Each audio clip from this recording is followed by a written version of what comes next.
I was 18 at the time.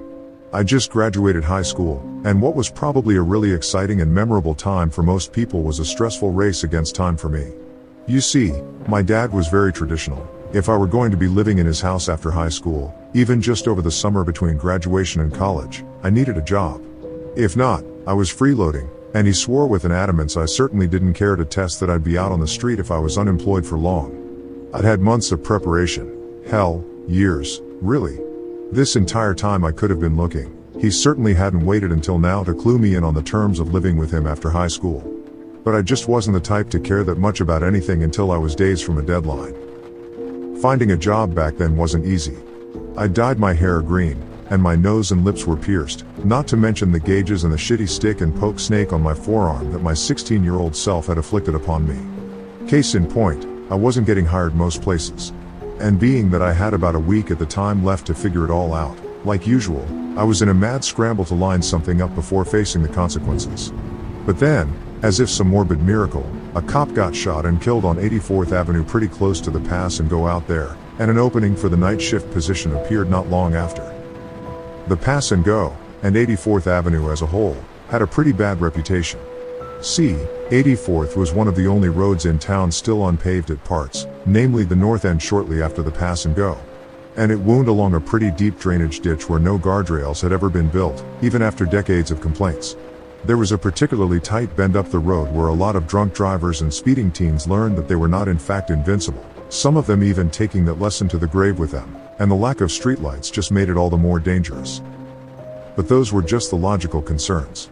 In a tiny town like mine, people are bored enough to run with sensational bullshit, and so 84th could never just be a dangerous road with poor construction and lack of safety measures to blame, but was instead cursed and haunted. People died there so often not because it was just a hazardous roadway, but because it was bloodthirsty, evil. People's reception went out on the road not because it was essentially the furthest you could be from town, but because some malicious entity wanted you isolated. You get it. The woods beyond the ditch were even worse. On 3 occasions since the turn of the century, bodies were found out there, 1 a suicide, and 2 in shallow graves. And in a town as small as mine had been, that's a pretty sizable number. For a criminal, though, it only made sense to bury them there. Again, this place was basically abandoned, and totally secluded. Really the only other people that far northwest of town were the wages at the pass and go, and they weren't getting paid enough to be on the lookout for anything. Not to mention, they had their own weirdness to deal with. All sorts of strange and illegal activities happened in that pothole-ridden parking lot, and why wouldn't it? That place was the last beacon of humanity's presence in the town for miles, until you got to 90th Street, the main road shooting off from the highway. So anybody working there had enough going on at their own doorstep, and wouldn't be paying any attention to cars pulled off on the side of the road with mysteriously heavy duffel bags in the trunk. Suffice it to say, once the position opened, I was the only person in town out of options enough to drop off an application. And wouldn't you know it, I was scheduled to start 2 days later. I picked it up quick. The job was easy, and though at first I was shadowing a guy that by all accounts could have been undead, I was left to my own devices a week later. To be honest, I actually kind of liked the job at first. 10 p.m. to 6 a.m. were pretty standard hours of consciousness for me anyway, and working the graveyard shift finally gave me an excuse to sleep in until 3. It was dead most nights. Sometimes, and I'm not exaggerating, I literally didn't see a single customer.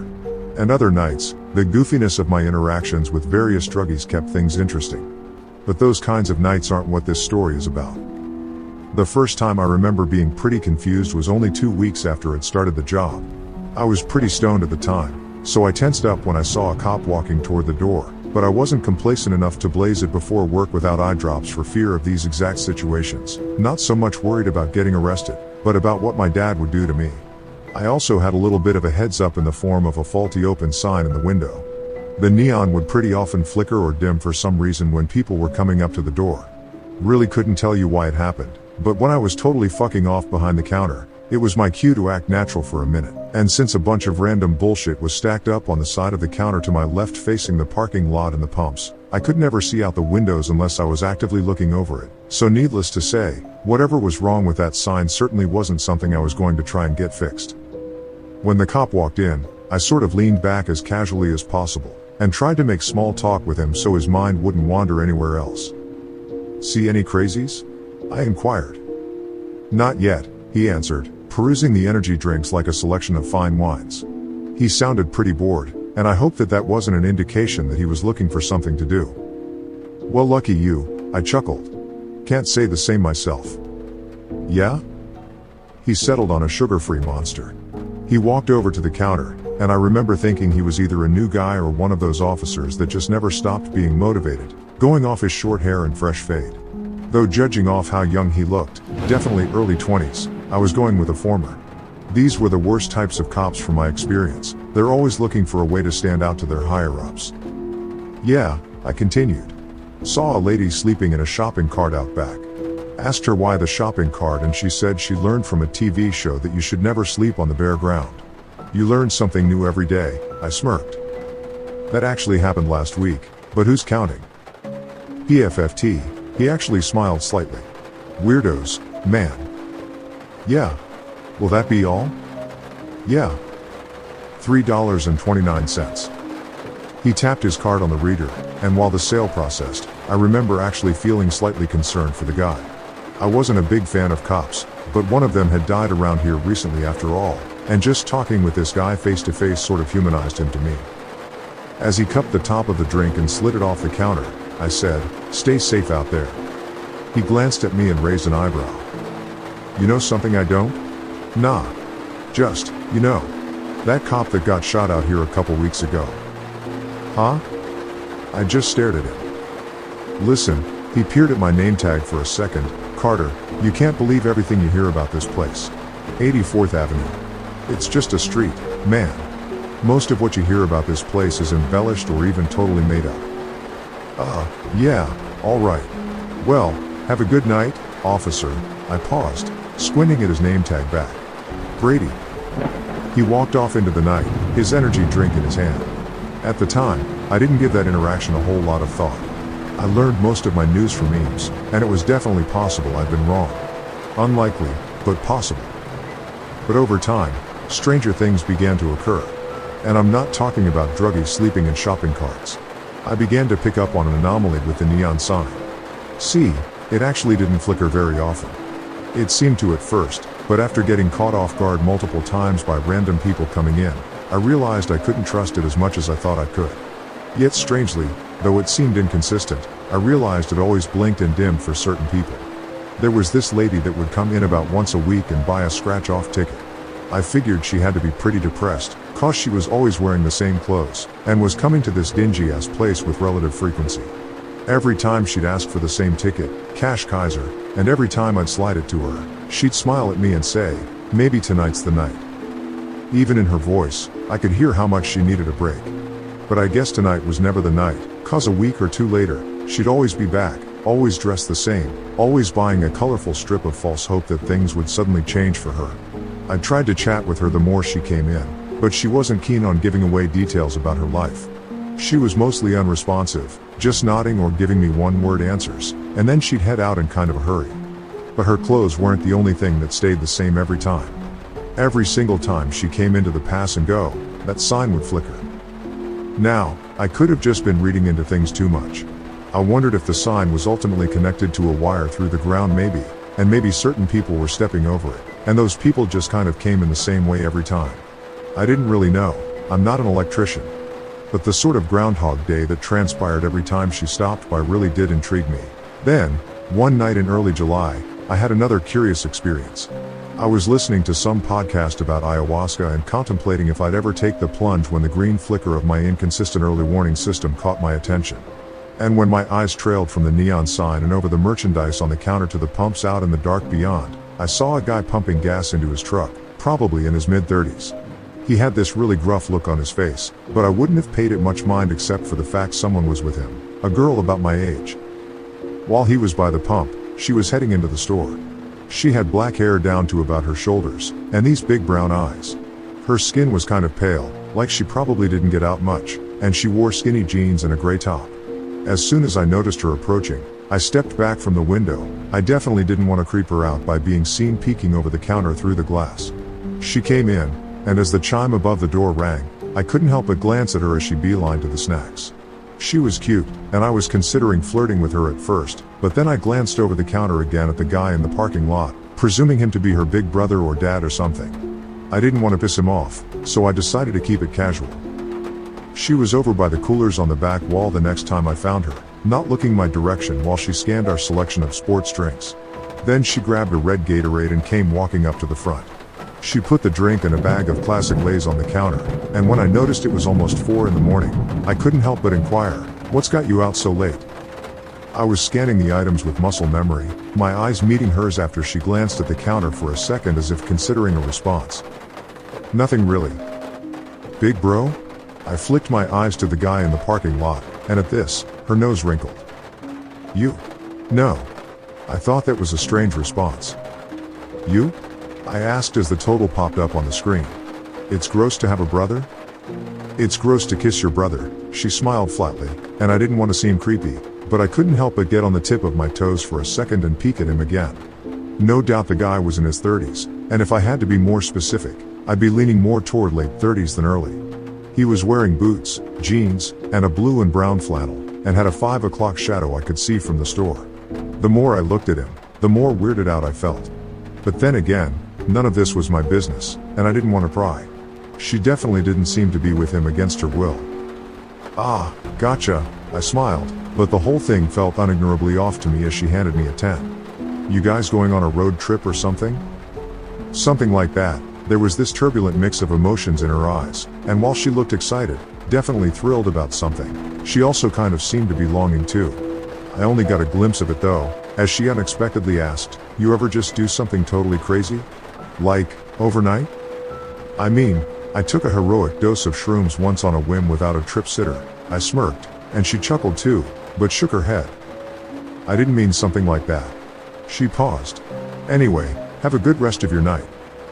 "You too," I remarked, but as she turned and walked away, I felt a steadily increasing urge to say something. To ask her why she was with this guy that looked like he could be her dad. To inquire more about this crazy, overnight thing she was hinting at, or this road trip-esque adventure she was on that had her at this infamous gas station at 4 in the morning. But I was just too immature at the time, and selfish. Even feeling like I should probably investigate what was happening, probably pay more attention to what was going on, I also felt like I really couldn't be bothered. I told myself that it wasn't my business, that I shouldn't be nosy, but really, I just didn't want to get involved. Though, a moment after she left the store, my curiosity got the better of me again and I peered over the cigarettes at the truck in the parking lot. She was already inside, and at first, it looked pretty unassuming. It was old and kind of a faded red, with 2x4s in the back under a blue tarp. All in all, nothing suspicious. But when he got to the turnoff onto 84th, and he took a right, I noticed the passenger side window was broken, like it had been punched out. I couldn't see the girl well this far away, but her being in this older guy's truck with the right window shattered made me feel even stranger about the whole ordeal. Something was definitely off. But at the time, my lazy ass just didn't care enough. It was mid-July, though, when the veneer of eccentric late-night patrons was shattered forever, and I was forced to see what was really going on. It began with a loud rumbling from the parking lot. I got immediately uncomfortable as some biker douche rolled up, revving his engine like if it were loud enough I'd give him a discount. Then he climbed off the bike and came stumbling toward the door, the green neon flickering onto him from the window. I could tell just from the counter that he was totally hammered. He could barely even make it inside. He came right to the counter, and absolutely reeked of alcohol. "Give me a pack of menthols, Camel," he slurred, leaning onto the counter with his right hand. "You okay, man?" I grabbed it. "The fuck do you mean?" His hostility freaked me out just as much as it annoyed me. "You were obviously drunk off your ass," I replied. "You just drove here on a motorcycle. Seems like a bad idea. Shut the fuck up and sell me the cigarettes, man." He was glaring at me like he was ready to swing. And though he was so fucked up I don't doubt I could have taken him. He was still a big guy, and it really wasn't worth the trouble. "Your funeral," I muttered, grabbing the cigarettes and noting it was the last pack. Normally I would have made some quip about that, but with this guy, I just wanted him to leave. When I slid him the cigarettes, he flung his cash at me, and almost walked away without his change. Then he stumbled off back out the door, shoving it open so hard I wondered if he broke it. And then, without any warning, as he stumbled along the window toward his bike, his entire body changed. My breathing stifled as I noticed his head was dented in. Multiple of his teeth were missing, and blood ran down his face and soaked his jacket. He was covered from head to toe in cuts and scrapes, and his right arm was broken, the bone jutting out slightly. I stumbled back and tripped, knocking over the vape pens, then almost slipped on them as I scrambled to my feet and chased him out the door, staring in horrified bewilderment as he climbed onto a waterlogged motorcycle, the front of it totally wrecked. "Hey!" I screamed. "Man, are you alright?" He just looked at me. And as he stared into my eyes, his look was totally different than before. He wasn't angry, or confrontational, or even drunk. He just had this totally sober look of regret. He stared at me a moment longer, then he revved his engine, and somehow he and his obliterated bike sped off into the night, leaving me totally alone in the flickering neon. And then as soon as he disappeared up the road, the sign stopped blinking, steadily shining like usual. I sprinted over to the doors, yanking them open and almost collapsing as I barreled into the back room and landed in the seat at the computer. I pulled up the security camera footage and rewound it a couple minutes, desperate to see if somehow, some inconceivable way, I'd just been seeing things. But though I was willing to believe he wasn't actually injured and it was somehow all in my head, I wasn't at all prepared for the sight of me just talking to the empty air. That's right. The guy never even came in at all. I rewatched my harsh reaction to the absent revving of his engine, my eyes following nothing walking along the window to the door that never opened. Then I realized that I'd never actually grabbed the pack of menthols, my hand stopped over it, and handed nothing to no one. It was the same thing for the cash register. And then at last, I watched myself stumble back and fall, flinging shit everywhere in a panic. I ran out the door, screaming into the night, but only I was there. It filled me with a terror so paralyzing I almost just left right then and there. I sat there at the desk for a moment, shaking. Was I hallucinating? I'd heard you can get permanent schizophrenia-like psychosis from psilocybin, but this was the first, and only time, I'd ever hallucinated when not on the ship. And as I just stared at the monitor unblinkingly, shaking in place, I really couldn't tell what was more horrific. If I hadn't really seen that. Or if I had. But then, my eyes gravitated to the one part of my memory that was corroborated by the cameras. The neon. It was dim, and as I unpaused the video, I watched it continue to flicker, all the way until my eyes turned to the end of 84th that I could see. And as soon as they did, it shined like normal again. I rewound the footage again, and sure enough, as soon as I began to react to the phantom motorcycle, the sign started flickering.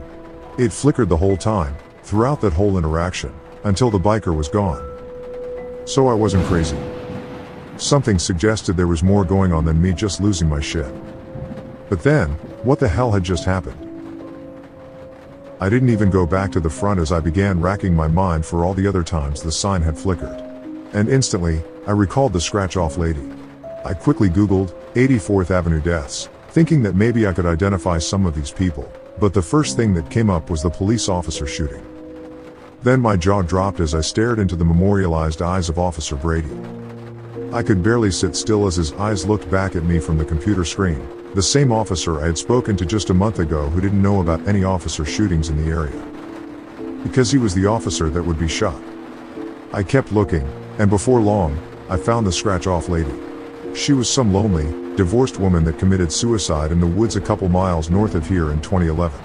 And the biker had crashed into the ditch right off the bend 3 years ago, one of many drunk drivers that didn't react to the turn in time and went face first into the canal. I screamed as the chime above the door sounded, and I heard someone spin around at the front of the store, startled by my reaction. I scrambled to my feet and walked up front, freezing as my eyes met those of Officer Brady's, glinting in the flickering neon. "You good?" He seemed to be both concerned and frustrated. I just stared at him, totally unable to speak. "Yeah. You on something?" He peered. "No." He looked at me a little longer, but then he walked his immortalized path through the gas station, his gaze drifting over the cooler of energy drinks. I couldn't help but stare right at him, utterly wordless as he moved in almost the exact same way as he had back in June, at last grabbing that same sugar-free monster. Then he walked to the counter, and my hands were shaking as I took the drink from him. "Hey," he looked at me, "you all right?" I stared into the eyes of the dead man. "Personal stuff. Is something going on?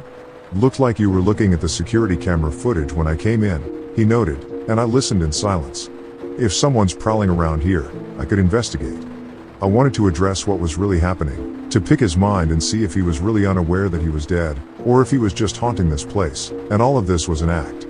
Then I began to wonder if maybe this was some kind of time machine, if I could warn him about what was bound to happen to him and prevent him from dying in the first place.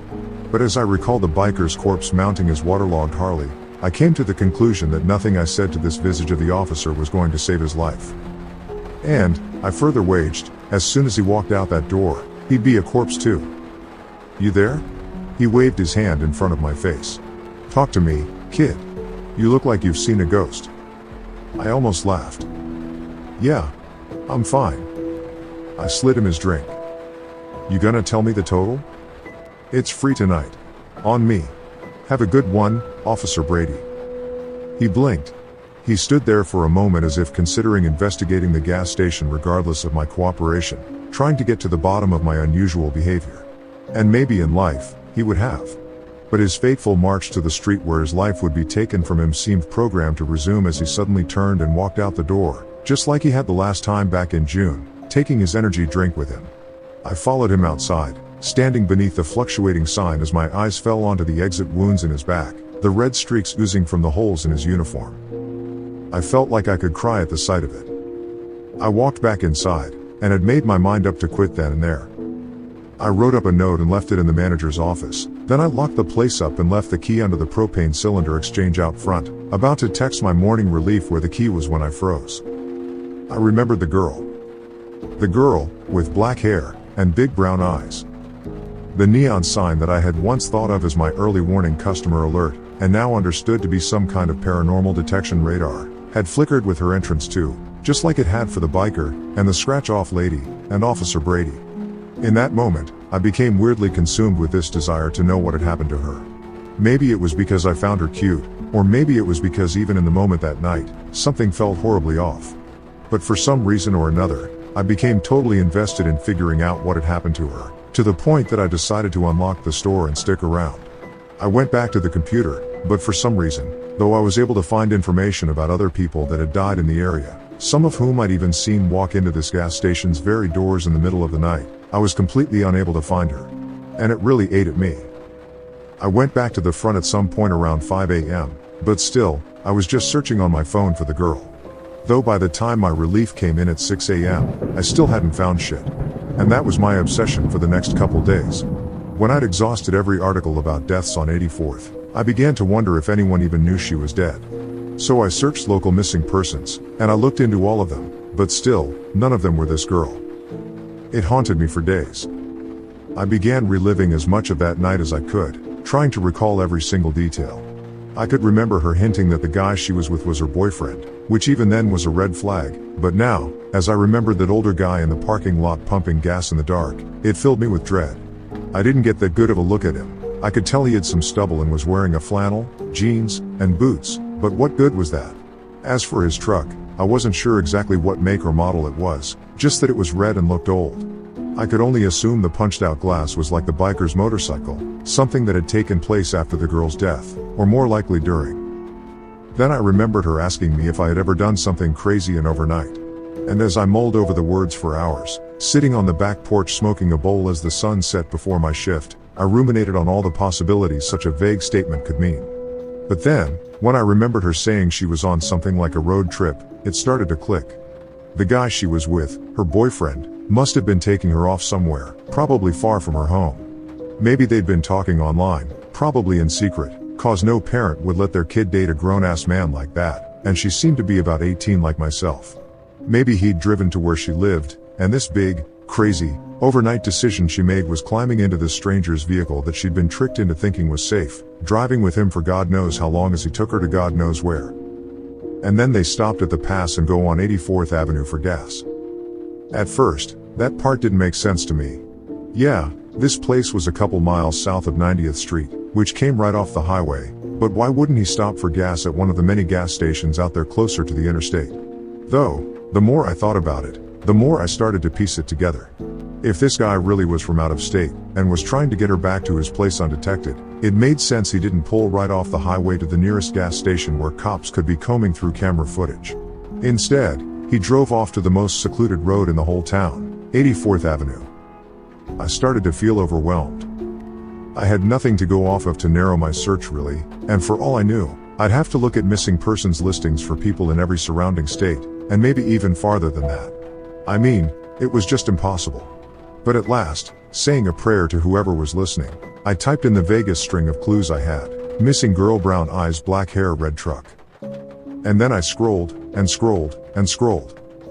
I searched at first in various counties in Iowa. Maybe she was just from a lower part of the state. But when that didn't yield anything, I searched the same sentence with counties in Missouri at the end, and then Kansas, and then Nebraska. And then, after over an hour of looking, my heart skipped a beat. I saw those big brown eyes looking back at me through my cell phone screen. I clicked on the news article, and there, in her missing persons listing, was unmistakably the girl's face, just like the one in the gas station. I immediately read the article, like it was some sort of divine revelation. Her name was Amber Wicker.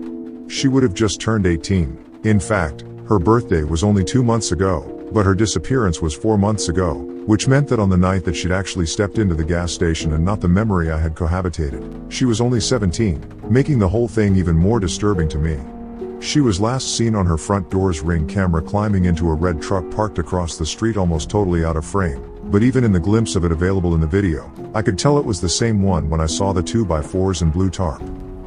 My stomach sank as I watched Amber hurry down the driveway, looking once over her shoulder to the safety of the house she was abandoning, then reaching the truck and climbing into the passenger's seat before it took off up the road.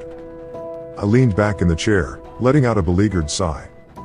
So Amber Wicker was her name, and as far as the police knew, she was missing. But I knew she was dead. After all, every customer that had walked in beneath the flickering sign had been a corpse, and as much as I wanted to believe otherwise, I assumed her case wasn't any different. So as much as I wanted to stop working at that place, as much as it bothered me to see those ghosts walking the faded paths of their memories through the purgatory that was the pass and go off 84th Avenue, I had to stay. I had to wait until Amber came back, so I could gather enough evidence to give to police. After all, though some of the dead only came in once, like the biker, others had come in twice like Officer Brady, and even others had come in on almost a weekly basis like the scratch-off lady. Eventually, I hoped, she would come back. And so, the rest of July, I picked up more night shifts, desperately wanting to be there the night she hopefully returned. I also chatted with Justin, the guy who I'd shadowed and who worked nights when I was off, but his brain seemed constantly fried on something, and if he'd had any paranormal experiences, he hadn't noticed.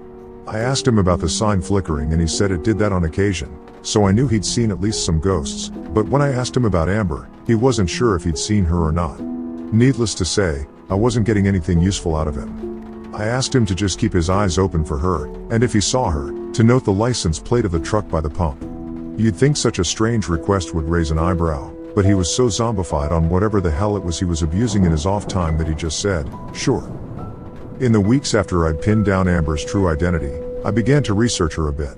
I could only find 2 articles about her. One was the one I first found, which just had the basic details of her disappearance, and the other was an even smaller article in which her parents had given a statement and a number to call if anyone knew anything. I really wanted to call that number.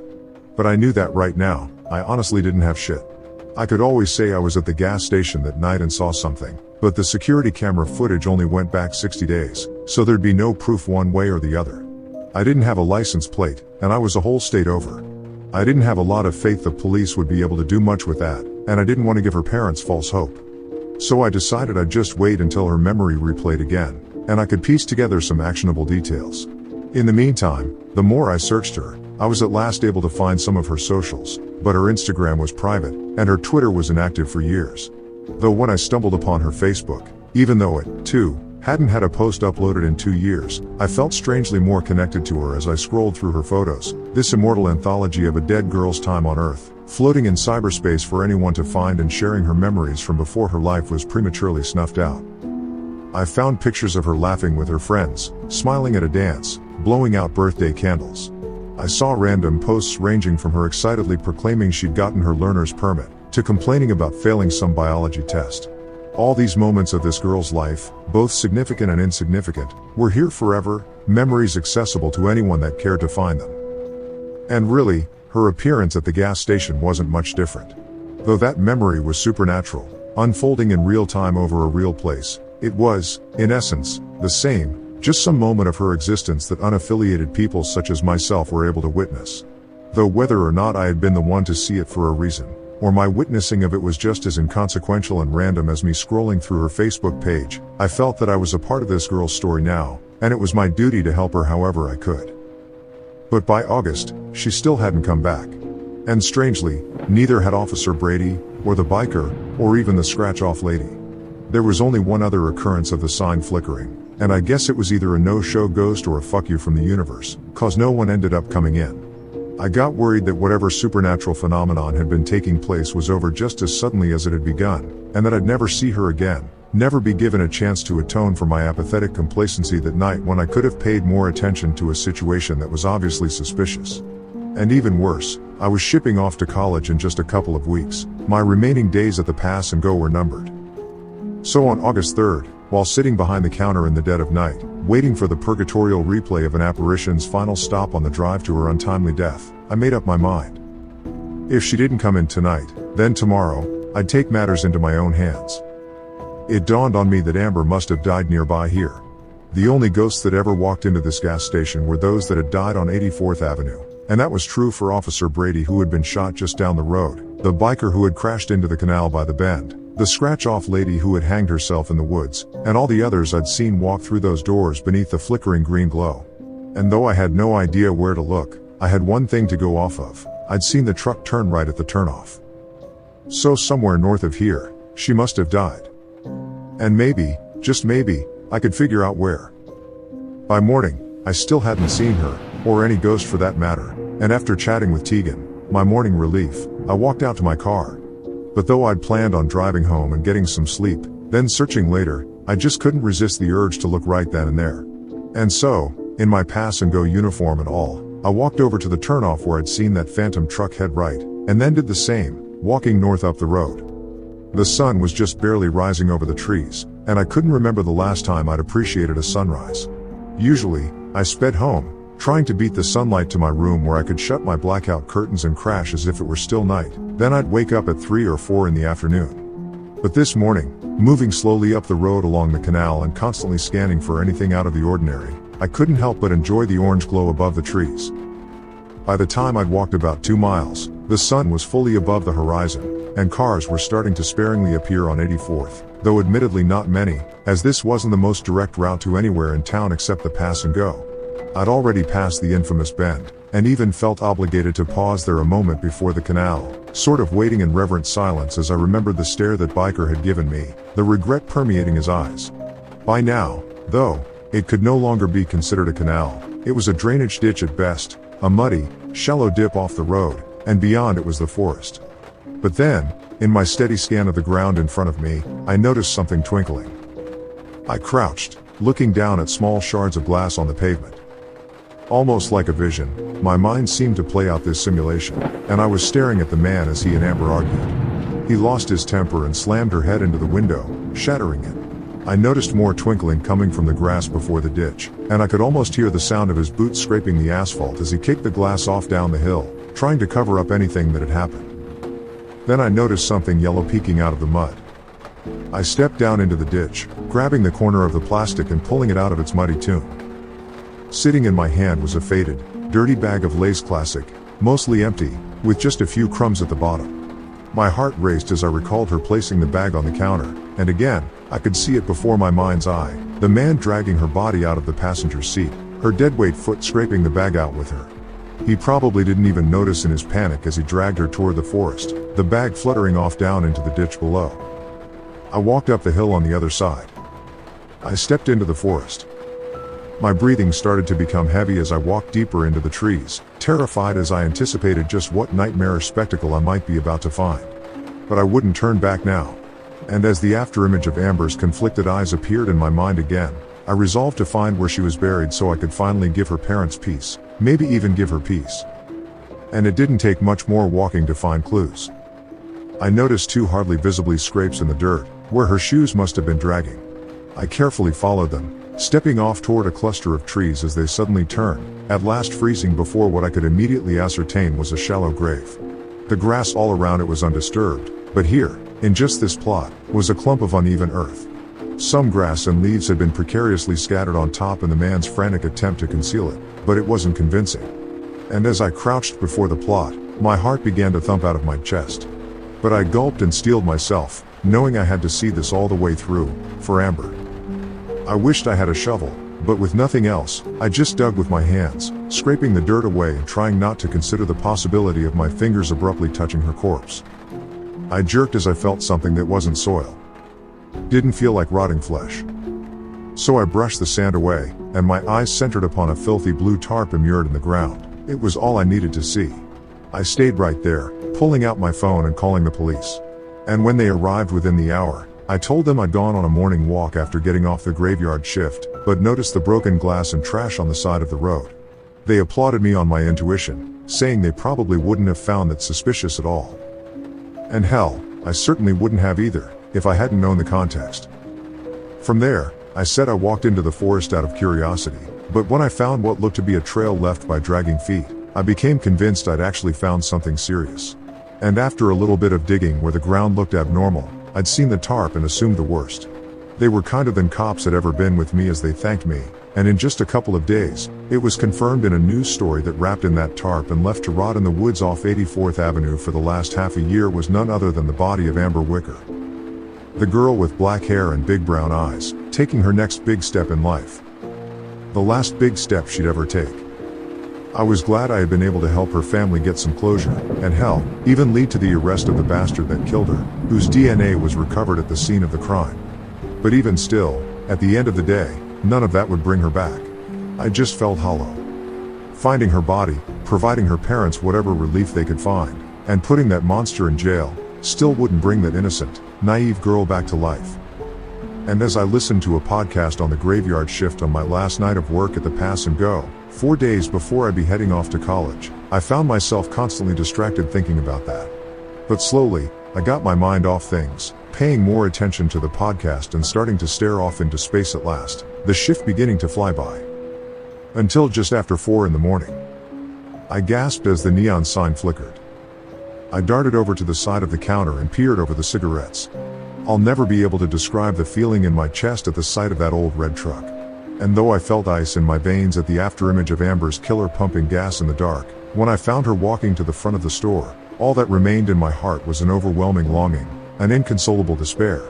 She walked into the store, the chime on the ceiling ringing as she headed right over to the snacks. I stared at her undamaged body, her clean black hair, her innocent, big brown eyes. I became emotional at the sight of it, trying desperately not to cry. She grabbed the bag of Lay's. Then she walked over to the sports drinks, and I leaned against the counter, my chin in my palm as I gazed at this specter retracing the final moments of her life, none the wiser to the horrible demise awaiting her 2 miles away. She grabbed a red Gatorade, then walked over to me, and I felt breathless as she approached, unsure of what I'd even say. "Whoa, you all right?" She looked at me, and I must have been hiding how I felt even worse than I realized. "Yeah, I'm fine," I lied, scanning the items like a robot. I cleared my throat. "What brings you out here this late?" "Nothing really." The total came up on the screen. "Big brother?" I limply asked, nudging my head toward the heartless man in the dark.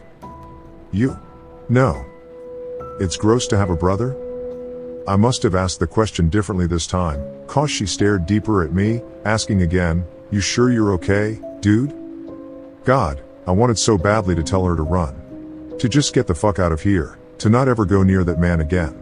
I wanted to tell her that she was about to die, that he was her murderer, that these were the very final minutes of her life.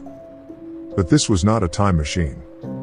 It was no different than that Facebook page from years ago, just a memory inexplicably suspended in time, just a brief expression of her existence that was as ephemeral an experience as her time on Earth. And nothing more. "Can I ask you something?" She raised an eyebrow. "Sure. Have you ever done something totally crazy? Just overnight?" She blinked wildly, visibly taken aback by the words. "Yeah, actually," she murmured. "Yeah, I have. Why do you ask?" I shrugged.